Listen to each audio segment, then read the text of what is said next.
Okay, good morning, everyone.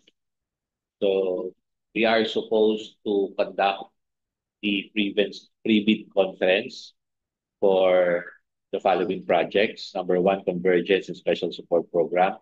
Construction improvement of various infrastructures in support of national security.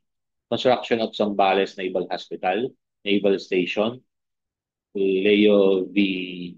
Leo Vihido, Gan, Gan, Ganchoki, San Antonio, Zambales, Phase 4, Province of Zambales, contract ID number 25C00525, and construction of convergence and special support program, basic infrastructure program, multipurpose buildings facilities support social services, construction of multipurpose building, Barangay Ibayo, Marilao, Bulacan, phase 2.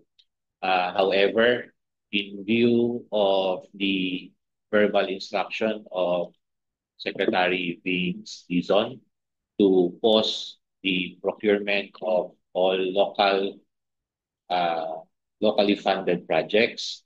The pre-bid conference of these two projects is hereby postponed, and the necessary bid bulletin will be posted immediately. So, sir, meron po comment? Sir Lester, any comment or objection? Wala. Nawala? Okay. Andyan siya, oh. Andyan siya. Andyan siya. Okay.